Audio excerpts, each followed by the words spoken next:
कणिका, तुम क्यों रो रही हो? मैडम, ये सब मेरा मजाक उड़ा रहे हैं। तुम सब कणिका का मजाक क्यों उड़ा रहे हो? मैडम, ये जो भी बोलती है वह किसी को समझ नहीं आता। ठीक है, कक्षा में चलो, वहाँ मैं कणिका से बात करूँगी। कणिका, तुम अपनी पुस्तक में से भारत के बालक कविता पढ़कर सुनाओ। भारत के बालक हम हैं, हम नहीं किसी से कम, नहीं ये नहीं घमंड हमारा, हमसे सारा जग हारा। रुको कणिका, अब मुझे समझ आया कि तुम्हारी कही बातें किसी को समझ क्यों नहीं आती। तुम पढ़ते और बोलते समय विराम जो नहीं लेती। मैडम, कैसा विराम? कणिका के साथ मैं आप सबको भी समझाती हूँ कि भाषा में विराम का क्या अर्थ है और यह विराम किस प्रकार लिया जाता है। विराम का अर्थ है रुकना या ठहरना। अपने भावों को अभिव्यक्त करने के लिए हमें आवश्यकता अनुसार बीच बीच में रुकना होता है। भाषा में कहीं रुकने, कहीं बल देने या भावों को अभिव्यक्त करने के लिए हम चिन्हों का प्रयोग करते हैं। वाक्य के बीच बीच में तथा अंत में विराम को प्रकट करने के लिए निर्धारित चिन्हों को विराम चिन्ह कहते हैं। जैसे अध्यापिका ने कहा, बच्चों आज हम नया पाठ शुरू करेंगे। भाषा में विराम चिन्हों का बहुत महत्व है। विराम चिन्हों के अभाव में या गलत प्रयोग से वाक्य का अर्थ परिवर्तित भी हो जाता है और असंगत भी। आओ हिंदी भाषा में प्रयुक्त महत्वपूर्ण विराम चिन्हों के बारे में जानें। पूर्ण विराम, अर्ध विराम, अल्प विराम, उपविराम, प्रश्नवाचक चिन्ह, विस्मयवाचक चिन्ह, योजक या विभाजक, निर्देशक चिन्ह, अवतरण या उद्धरण चिन्ह, विवरण चिन्ह, कोष्ठक, लाघव चिन्ह या संक्षेप सूचक। पूर्ण विराम प्रश्नवाचक एवं विस्मयवाचक वाक्यों के अतिरिक्त अन्य सभी वाक्यों के अंत में पूर्ण विराम का प्रयोग किया जाता है।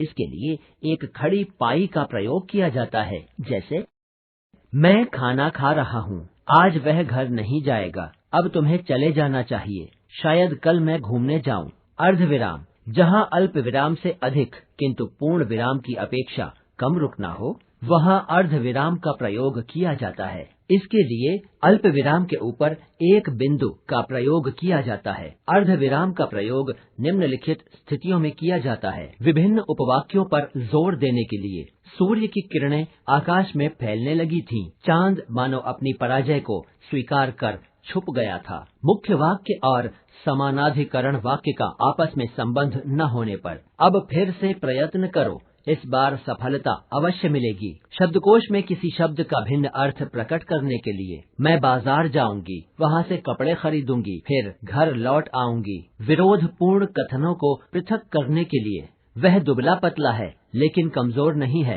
अल्प विराम, बोलते एवं लिखते समय जब हमें बहुत थोड़ा रुकना होता है तो हम अल्प विराम का प्रयोग करते हैं। अल्प विराम चिन्ह का प्रयोग निम्नलिखित स्थितियों में होता है। किसी वाक्य में दो या दो से अधिक समान पद वाले शब्दों या पदबंधों में अलगाव दिखाने के लिए। चोरी करना, झूठ बोलना, अपशब्द बोलना, ये सभी गलत बातें हैं। मेले में बच्चे, बूढ़े, स्त्री, पुरुष सभी आनंद ले रहे थे। वाक्य के बीच विभिन्न उपवाक्यों में अलगाव दिखाने के लिए, मैं उठकर जा रहा था, उसी समय मुझे ठोकर लगी, मैं गिर गया। हाँ अथवा नहीं के बाद, हाँ तुम चलो मैं आता हूँ, नहीं मैं नहीं आ सकता। उद्धरण चिन्ह से पूर्व, माँ ने कहा आज तुम्हें कहीं नहीं जाना है।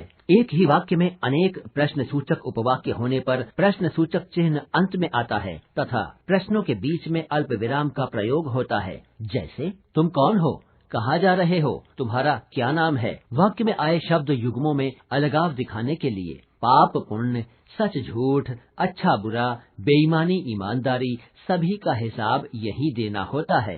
संबोधन शब्द के बाद, सुनो मेरा एक काम तो करो। सुनो भाइयों, मैं आप लोगों से ही कह रहा हूँ। पत्र लिखते समय, अभिवादन तथा समापन लिखते समय, पूज्य पिताजी, आदरणीय अध्यापक जी, भवदीय, आपका ही।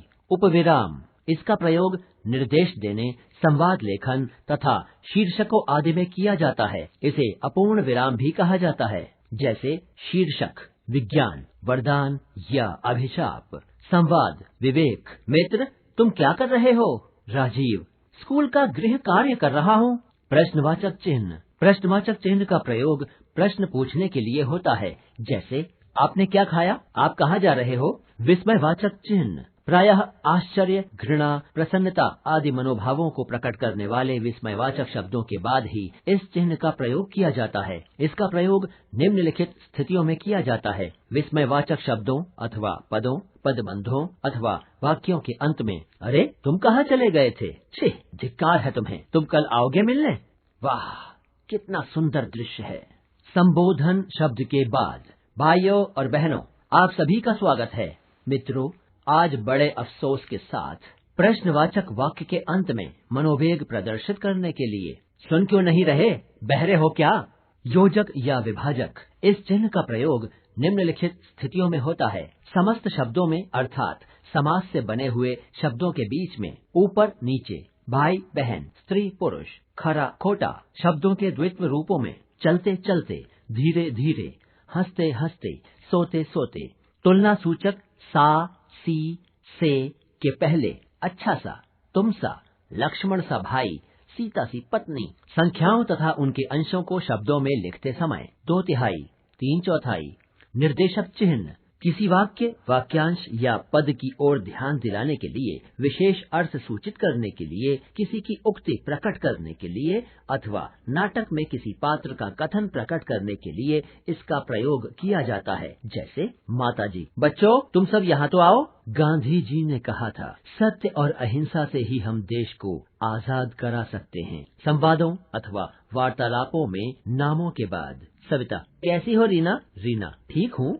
उद्धरण चिन्ह 2 प्रकार के होते हैं, दोहरे तथा इकहरे। कथन को बिना किसी परिवर्तन के ज्यों का त्यों प्रस्तुत करने के लिए दोहरे उद्धरण चिन्ह के बीच में लिखा जाता है। किसी पुस्तक या लिखित सामग्री के कुछ अंश को मूल रूप में उद्धृत करते समय, किसी के उपनाम और लेख, कविता या पुस्तक के शीर्षकों को उद्धृत करने के लिए, सूक्तियों या कहावतों को वाक्य से अलग व्यक्त करने के लिए, पदों या उपवाक्यों पर विशेष ध्यान आकृष्ट करने के लिए इकहरे उद्धरण चिन्ह का प्रयोग किया जाता है। जैसे मित्र ने कहा चलो समुद्र के किनारे चलें। हरिवंश राय बच्चन की कविता अग्निपथ अत्यंत ज्ञानवर्धक कविता है। विवरण चिन्ह वाक्यांशों के विषय में कुछ सूचना, निर्देश आदि देना हो तो विवरण चिन्ह प्रयुक्त होता है। जैसे प्रत्यय के 2 भेद हैं, कृत प्रत्यय और तद्धित प्रत्यय। अब हम अपनी बात नीचे दिए गए उदाहरणों से स्पष्ट करेंगे। कोष्ठक का प्रयोग निम्नलिखित स्थितियों में किया जाता है। प्रयोग पद का अर्थ बताने के लिए। कैकेयी अर्थात दशरथ की तीसरी पत्नी के कोप ने राम को वनवास भिजवाया। नाटक या एकांकी में अभिनय के भावों को व्यक्त करने के लिए। दिनेश गुस्से से, मैंने कहा ना तुम नहीं जाओगे। लाघव चिन्ह या संक्षेप सूचक किसी बड़े अंश का संक्षिप्त रूप लिखने के लिए लाघव चिन्ह का प्रयोग किया जाता है। जैसे डॉक्टर कृपया पृष्ठ उलटिए। अब तक हमने सीखा, बोलते समय अलिखित रूप से विराम चिन्हों का प्रयोग करते हैं। विराम चिन्हों के प्रयोग की सही जानकारी भाषा के सही ज्ञान के लिए बहुत महत्वपूर्ण है। गलत विराम चिन्ह लगने या जहाँ लगना चाहिए वहाँ विराम चिन्ह न लगने से सही अर्थ के संप्रेषण में बाधा उत्पन्न